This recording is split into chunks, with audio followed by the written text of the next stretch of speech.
ఉత్సాహపరిచి బౌద్ధ భిక్షువులుగా మార్చేశారు. వారు ఆహారం కోసం ఈ సొసైటీలోకి వచ్చి భిక్షాటన చేస్తున్నారు. కానీ మళ్ళీ వారు తిరిగి ఈ సొసైటీ నుంచి, బిజినెస్ నుంచి, పాలిటిక్స్ నుంచి దూరంగా ఉంటున్నారు. బుద్ధుడు కూడా ఆయన జీవితాన్ని ఆ విధంగానే గడిపాడు.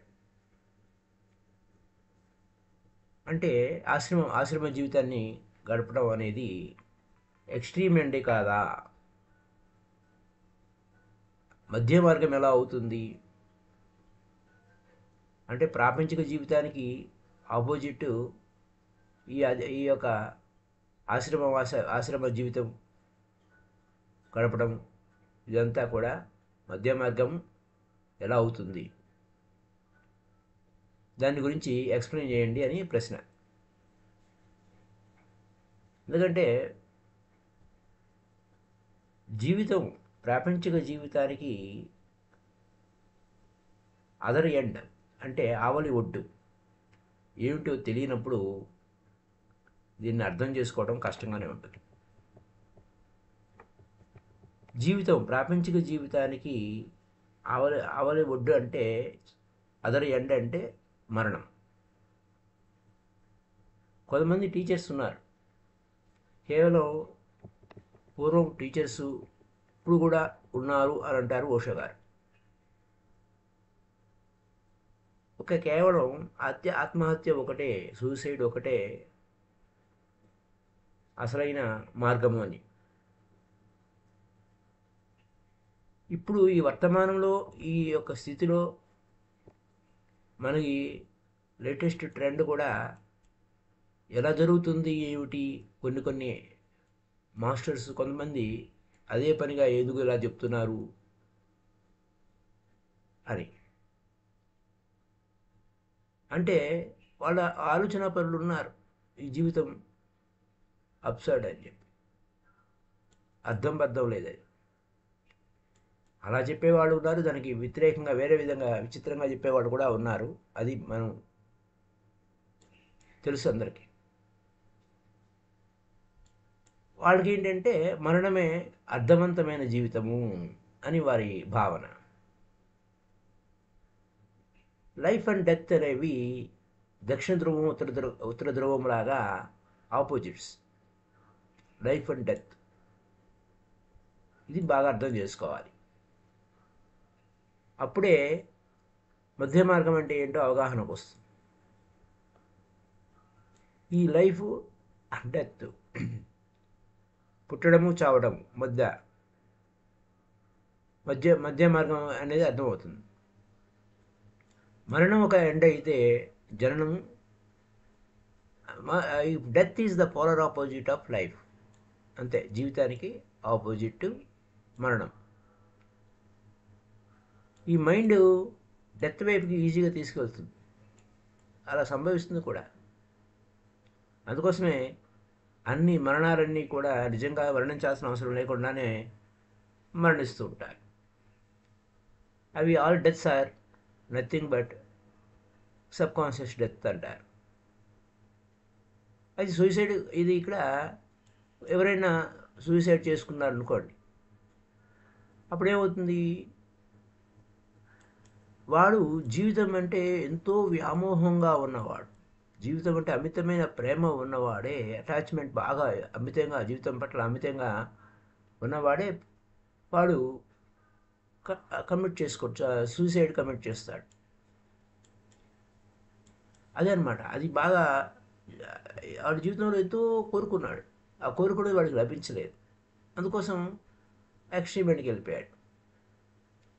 ఉదాహరణకి మనం పేపర్లో కూడా చూస్తుంటాం, అనేక వార్తలు కూడా నియర్ బై పీపుల్, ఇయర్సే పీపుల్ కూడా మనం వింటూ ఉంటాం అనోట. అదే పేపర్లో కూడా చూస్తూ ఉంటాం, వార్తల్లో కూడా వింటూ ఉంటాం. భార్యాభర్తలు ఒకరంటే ఒకరు అమితంగా అటాచ్మెంట్ ఉన్నారనుకోండి, ఆ భార్య కానీ ఆ భర్త కానీ చనిపోతే ఆమె కూడా ఆత్మహత్య చేసుకుంటుంది. మైండ్ చేసే పని అదే. ఇంకా వేరే వేరే వైపుకి తీసుకెళ్తుంది. ఒక ఎండేమో జీవితం మీద పూర్తిగా ఉంటుంది, ఆ జీవితమే పరమార్థం అన్నట్టుగా ఉంటుంది. ఇంకొక వైపు ఏమో ఫ్రస్ట్రేషన్ వస్తుంది, ఇంకా అదర్ ఎండ్కి వెళ్ళిపోతుంది. అబ్బో ఈ జీవితం నేను ఎవరి కోసం జీవించాలి ఏమిటి అని. ఈ యొక్క ఆత్మహత్యలు రెండు రకాలు. ఆత్మహత్య రెండు రకాలు ఏంటంటే హోల్సేల్గా ఆత్మహత్య చేసుకోవటం, నెమ్మది నెమ్మదిగా ఆత్మహత్య చేసుకోవటం. ఇప్పుడు నువ్వేం చేస్తున్నావయ్యా అంటే గ్రాడ్యువల్ సూసైడ్, అంటే క్రమక్రమంగా మరణం వైపుకి వెళ్ళటం, జీవితం నుంచి దూరంగా వెళ్ళిపోవటం, నువ్వు అన్ని బంధాలను కట్ చేసుకోవటం, అలాగే జీవితంలో ఆనందాలు ఏమైనా ఉంటే వాటిని తీసేయటం, నెమ్మది నెమ్మదిగా గ్రాడ్యువల్గా స్లోగా చావడం అనేది, ఆత్మహత్య చేసుకోవడం అనేది జరుగుతూ ఉంటుంది గ్రాడ్యువల్గా. బుద్ధుడి టైంలో బుద్ధుడు సమకాలీన అంటే ఆ సమయంలో కొన్ని స్కూల్స్ ఉండేవి.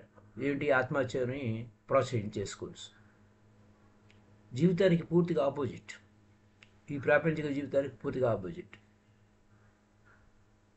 అంటే ఆ స్కూల్స్ ఏంటి, ఆత్మహత్యని చేసుకోవాలి అని చెప్పి ప్రోత్సహిస్తూ ఉంటాయి. జీవితం నాన్సెన్స్, పనికిరాదు, ఎందుకు ఈ జీవితం, ఎందుకు ఈ బాధలు పడాలి అని, నువ్వు బతుకుంటే సఫర్ అవ్వాలి అని వాడు అలా చెప్పేవాడు. అంచేత ఈ జీవించి ఈ దుఃఖానికి అతీతమైన స్థితికి వెళ్ళడానికి సాధ్యం కాదు అని వారు చెప్పేవాడు. అంచేత ఆత్మహత్య చేసుకోండి, జీవితాన్ని నాశనం చేసుకోండి అని చెప్పేవాడు. అది వారి వారి వారి మాటలు వింటే జీవితం పట్ల ఎంతో విరక్తి భావంతో ఎక్స్ట్రీమ్ ఎండ్కి దృష్టికోణంలో మాట్లాడేవాడు. ఇది అర్థం చేసుకోవాలి బాగా. ఏదో దాని ఇదేమిటి, ఏదో మీనింగ్ ఉందే అని, ఏదో సంథింగ్ మీనింగ్ అని. ఈ సిగ్మెంట్ ఫ్రాయిడ్ అనేవాడు 40 సంవత్సరాల పాటు ఈ మనసు యొక్క మనస్తత్వాన్ని గురించి, మనిషి మనసు యొక్క మనస్తత్వం గురించి చాలా పరిశోధన చేశాడు. ఒక వ్యక్తి కేవలం 40 సంవత్సరాల పాటు మనసు మీద ప్రయోగం చేయటం అనేది చాలా సుదీర్ఘమైన కన్క్లూజన్కి వచ్చాడు. మనిషి హ్యాపీగా ఉండలేడు అని. కారణం ఏంటి, మనసు వల్లనే. మనసే అన్ని కష్టాలని క్రియేట్ చేస్తుంది. ఈ విషయాన్ని మనం భాగవతం భిక్షుగతిలో చెప్పగానే చెప్పారు. ఈ ప్రపంచం అంతా దుఃఖమయంగా ఉంది అనడానికి కారణం ఇది. దేనికి కారణమయ్యా అంటే అది సుదూర తీరంగా ఉన్న కంటికి ఉన్నాయని చెప్పబడుతున్నటువంటి కంటికి కనపడని గ్రహరాశులు కానీ, దేవీ దేవతలు కానీ, తల్లిదండ్రులు కానీ, ఇరుగు పొరుగు కానీ, బంధువులు కానీ, మిత్రులు కానీ, శత్రువులు కానీ, చెట్లు కానీ, పుట్లు కానీ, నదీ నదాలు కానీ, లేకపోతే ప్రకృతి కానీ, ఏది కూడా కారణం కాదు. అశుద్ధమైన మన మనసే, ఆఖరికి కర్మ కూడా కారణం కాదు. అశుద్ధమైన మన మనసే కారణం ఈ ప్రపంచం దుఃఖమయంగా అవడానికి. అదే విషయం ఇక్కడ తక్కువ ఎక్కువ మనసు పనిచేస్తూనే ఉంటుంది దుఃఖం మీద. అంటే దుఃఖం లేనటువంటి స్థితి అది ఎంచుకోదు, అడ్జస్ట్ చేస్తుంది మనసు. ఇది తక్కువగా ఉంటుందిలే కష్టము, అది ఎక్కువగా ఉంటుంది, అట్లా అట్లా ఇట్లా ఏదో ఒక విషయం. సో కొంతమంది ఈ యొక్క లౌకికమైన వాళ్ళు, కొంతమంది జీవితం అంటే ఈ ఆనంద స్థితి అనేది లేనే లేదు అని చెప్పేవాళ్ళు ఉన్నారు. జీవితం అంటే అంత దుఃఖము, కోపము, సఫరింగు, ఆవేదన, వేదన, ఇట్లా రకరకాలుగా చెప్పుకుంటూ వచ్చేవారు. అయితే ఎలా దీన్ని ధైర్యంగా ఎదుర్కోవాలి, ధైర్యం కావాలి దానికి. కానీ ఆశ లేదు, అయినా కానీ ధైర్యంగా ఎదుర్కోవాలి. నువ్వు మాత్రమే దాన్ని ధైర్యంగా ఎదుర్కోగలవు, అంతే. అదైతే ఆశ లేదు, ధైర్యంగా ఎదుర్కోవాలంతే జీవితాన్ని. అంటే ఆశావాహకంగా లేదు. మరి ఇలాంటి సిచ్యువేషన్ అప్పుడు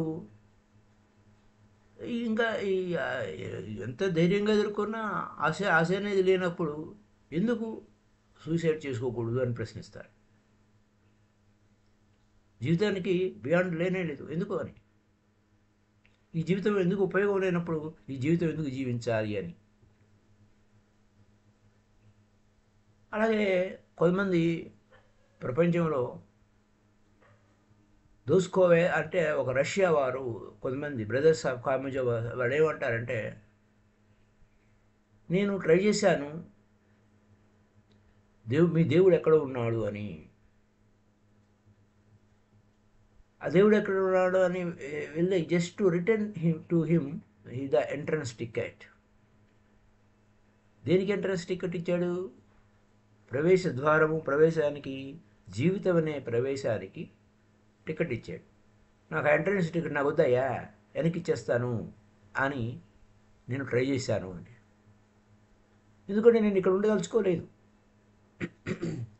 అసలు ఎక్కడైనా నిజంగా దేవుడు కనుక ఉంటే వాడు ఆ దేవుడు నిజమైన దేవుడు కాదు, మహాక్రూరుడు, మహాదౌర్జన్యకర్త అని ఆ దేవుడు లక్షణాలు చెప్పుకుంటూ వచ్చాడు. నన్ను కూడా అసలు కనీసం నన్ను సంప్రదించకుండా, అడగకుండా నాకు ఈ ప్రపంచంలో విసిరి పారేశాడు. అది నా ఎంపిక కాదు. నేను ఎంపిక చేసుకోకుండా, కోరుకోకుండా నాకు ఎందుకు ఈ జీవితాన్ని ప్రసాదించాడు అని చెప్పేసి అతను ప్రశ్నిస్తున్నాడు. ఇలాంటి స్కూల్స్ ఉన్నాయి, బుద్ధుడి టైంలో ఉన్నాయి. బుద్ధుడి కాలంలో చాలా మేధావులు ఉన్నారు. హ్యూమన్ హిస్టరీలో చాలా చాలా గొప్ప మేధావులు ఉన్నారు. ఉదాహరణకి అజిత్ కేష్ ఖంబాల్ అనేటువంటి ఒక ఆయన ఉన్నాడు. అయితే మీరు ఈ యొక్క పేరు విని ఉండకపోవచ్చు, ఎందుకంటే అతనికి ఏ ఫాలోవర్స్ ఎవరు లేరు. అతను ఏం చెప్పాడంటే అందరూ చచ్చిపోండి అని అందరికీ బోధిస్తున్నాడు సూసైడ్ చేసుకోవడానికి 5 సంవత్సరాల పాటు కంటిన్యూగా. ఒకడు అడిగారు, ఏమయ్యా అందరూ చచ్చిపోమన్నాను, నువ్వు ఎందుకు ఆత్మహత్య చేసుకోలేదని. లేదు నేను బోధించడానికే వచ్చాను, జీవితం సఫర్ అవుతున్నారు కాబట్టి ఈ ప్రపంచం అంతా దుఃఖమయంగా ఉంది, అందరూ ఎందుకు బతకడము, ఈ దుఃఖంతో ఎందుకు బతకాలి, కొంచెం ఆశ కూడా లేదు, చచ్చిపోతే బాగుంటుంది అని అందరికీ చెప్పడానికి కోసం వచ్చారన్నాడు. ఒకవేళ నేను ఆత్మహత్య చేసుకుంటే బోధించేవాళ్ళు ఎవరు ఉన్నారు, కాబట్టి ఆత్మహత్య చేసుకోవడమే కరెక్ట్ అని చెప్పి అతను అలా మెసేజ్ ఇచ్చేవాడు. ఎందుకంటే ఈ జీవితం విలువలేని జీవితం, ఉపయోగం లేదు, అంచేత అందరూ ఆత్మహత్య చేసుకోండి అని బోధించబడ్డాడు. ఈ గోలంతా ఎందుకని బుద్ధుడు మధ్య మార్గానికి వచ్చాడు. నైదర్ డెత్ నార్ లైఫ్, అటు చావద్దు బతకొద్దు. అంటే బతకడం అంటే ఏంటి? ఆ ప్రాపంచిక జీవితం మరి దాంట్లో మునిగిపోవద్దు అని. అదే సన్యాసం అండి. దేనికి అటాచ్మెంట్, అటు లైఫ్కి అటాచ్మెంట్ వద్దు, అలాగని వ్యతిరేకించవద్దు. అలాగే అంటే పూర్తిగా అది వ్యతిరేకించామంటే చావు వైపు వెళ్ళిపోతాం. అటాచ్మెంట్ ఉన్నామంటే దాంట్లో దుఃఖం పడుతూ ఉంటాం. అది అక్కడ మధ్య మార్గంలో రా. సో బుద్ధుడు చెప్పింది సన్యాసం అంటే just be in the middle. ఆ జీవితం పట్ల వ్యతిరేకం వద్దు, అనుకూలం వద్దు. ఆ మరణం పట్ల కూడా అంతే. ఆ రెండింటిని బ్యాలెన్స్గా ఉండు. ఆ జీవితము ఆ మరణం పట్ల నైదర్ లైఫ్ నార్ డెత్. అప్పుడు నువ్వు అది జీవితం పట్ల వ్యామోహం వద్దు, అలాగే చావు పట్ల అది చచ్చిపోతే బాగుంది అని చెప్పి జీవితం పట్ల విరక్తి కలిగి అడుగు పోవద్దు. జీవితం అంటే జీవితము మరణము అంటే దక్షిణ ధ్రువం ఉత్తర ధ్రువం లాంటిది, ఆపోజిట్. బుద్ధుడి ఇనిషియేషన్ అంతా కూడా, బుద్ధుడి యొక్క బోధ అంతా కూడా సన్యాసం అంటే మిడిల్ పాత్, మధ్య మార్గము. ఆ సన్యాసి జీవితం పట్ల వ్యతిరేకతగా ఉండడు, జీవిస్తుంటాడు హాయిగా. అలాగే and if he is then he is not a సన్యాసి. ఒకవేళ కనుక వాడి జీవితం పట్ల వ్యతిరేకత ఉంటే వాడు సన్యాసి కాదు. వాడు జీవితం పట్ల ఆ, విరక్తి కలిగి ఉన్నవాడు అవుతాడు, అదరక్షేపణకి వెళ్ళిపోతాడు. సన్యాసి జీవితం అతని కాన్షియస్నెస్ బ్యాలెన్స్గా ఉంటుంది, మధ్య మార్గంలో ఉంటుంది. ఓకే, మైండ్ చెప్తుంది జీవితం దుఃఖమయంగా ఉంటే ఎందుకు అవతల వైపు వెళ్ళిపోదాం, దుఃఖం లేని వైపుకి వెళ్ళిపోదాం అంటుంది. బుద్ధుడు ఏమంటాడు, ఓకే లైఫ్ ఈజ్ మిజరీ, ఎందుకు అన్నిట్లోనూ ఏం చేసినా అతిగా చేస్తావు కాబట్టి. బుద్ధిస్ట్ ఐడియా ఏంటంటే లైఫ్ మిజరీ కాబట్టి నువ్వు ఏదో ఎక్స్ట్రీమెంట్లో ఉన్నావు, ఇంకో ఎక్స్ట్రీమెంట్కి వెళ్ళాలనుకుంటున్నావు, అది మరణము. ఆ రెండింటి మధ్య కాదు, ఆ చివరికే వద్దు, ఈ చివరికి వద్దు, మధ్యలో ఉంటే నువ్వు ఆనందంగా ఉంటావు, బ్రహ్మానందంగా ఉంటావు. ఆ బ్రహ్మానంద స్థితే అటు జీవితం పట్ల ఇది కాదు, అటు మరణం పట్ల ఆసక్తి కాదు.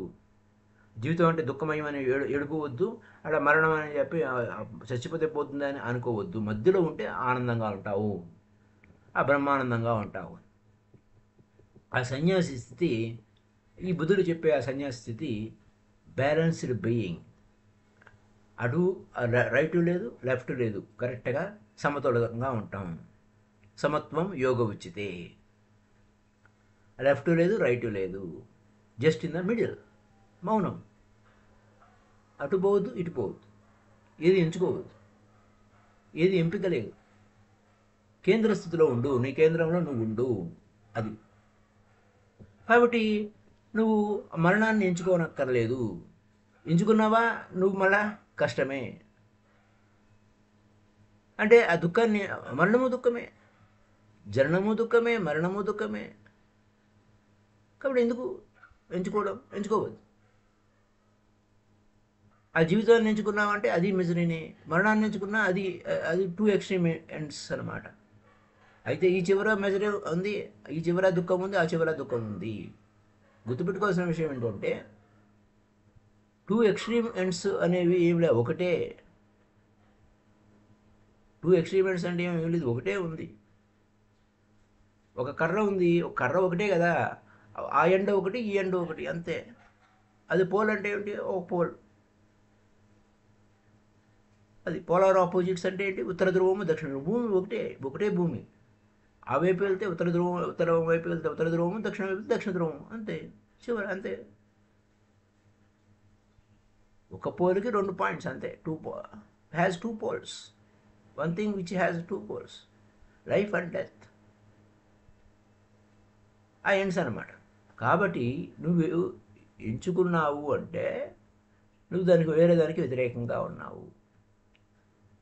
నువ్వే దుఃఖాన్ని సృష్టించుకుంటున్నావు. So it creates misery. Death వైపుకి వెళ్ళినా జీవితం దుఃఖమే, జీవితం వైపుకి వెళ్ళినా దుఃఖమే.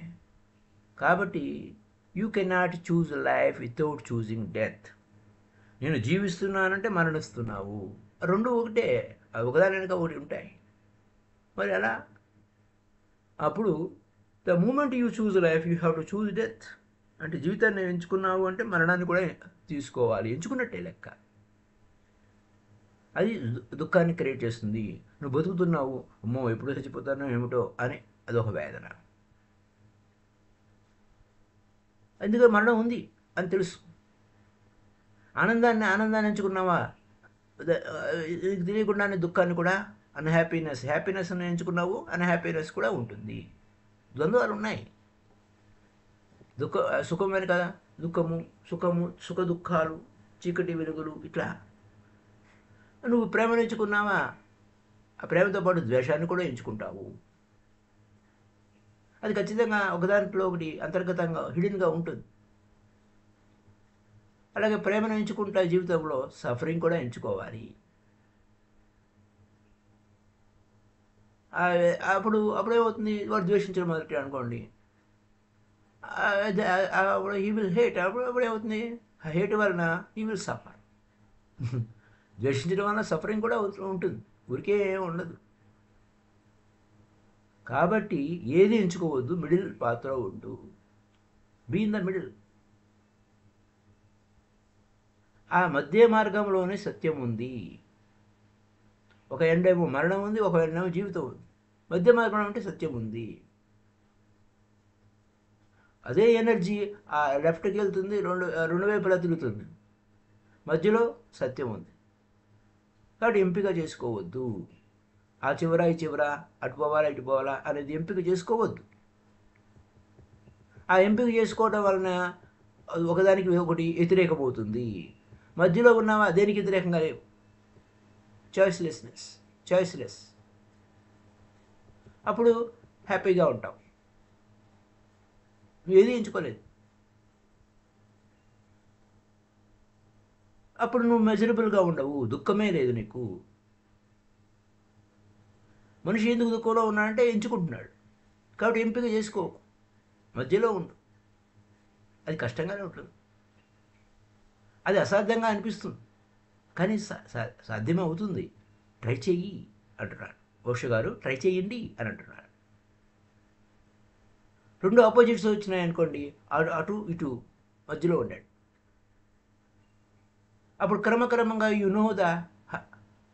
ఎలా ఉండాలి, ఏ విధంగా ఫీల్ అవుతున్నావు, ఏ విధంగా ఉంటున్నావు. ఆ మధ్యలో ఉంటే ఆ మధ్య అటు అటు అటు చెప్పకుండా ఇటు చెప్పకుండా మధ్యలో ఉన్నావు. అది డెలికేట్గా ఉంటుంది, చాలా సున్నితంగా ఉంటుంది.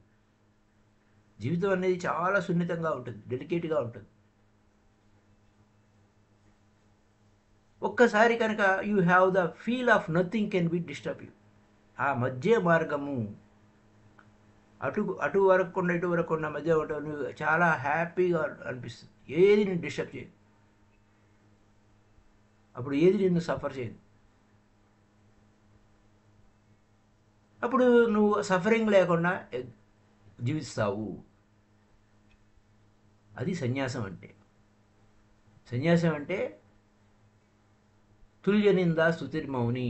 ఇంకేం లే, హ్యాపీగా ఉంటాడు, మౌనంగా ఉంటాడు, చక్కగా ఉంటాడు. అటు పొగిడినా లేదా పొంగిపోడు, తిట్టినా కుంగిపోడు. ఆ విధంగా సంతుష్టం సతతం యోగి అనేవాడు వితౌట్ సఫరింగ్ హ్యాపీగా ఉంటాడు, సంతోషంగా ఉంటాడు. వితౌట్ సఫరింగ్లో నువ్వు ఉండాలి అంటే you have to be exist without choice. ఎంపిక చేయకుండా ఉండాలి, మిడిల్లో ఉండాలి. బుద్ధుడు ఈ యొక్క పాయింట్ని ఫస్ట్ టైం ట్రై చేశాడు కాన్షియస్గా, ఎరుకతో. ఎందుకంటే ఎప్పుడు నువ్వు కాన్షియస్గా ఉంటేనే మధ్యలో ఉంటావు. నువ్వు లేకపోతే నీ మైండ్ తీసుకుపోయి ఒక పక్కన పడేస్తుంది, దుఃఖంలో ముంచుతుంది. సో కాన్షియస్లీ, ఎరుకతో, to create a path of being always in the middle. మధ్యలో ఉండాలి ఎప్పుడు. నీ ఉనికి ఎప్పుడు మధ్య మార్గంలోనే ఉండాలి. ఇది ఈరోజు ప్రశ్నకి సమాధానం. రేపటి ప్రశ్న ఏంటంటే ప్రాక్టికల్ పాయింట్స్. హార్ట్ సెంటర్ని ఓపెనింగ్ చేయడానికి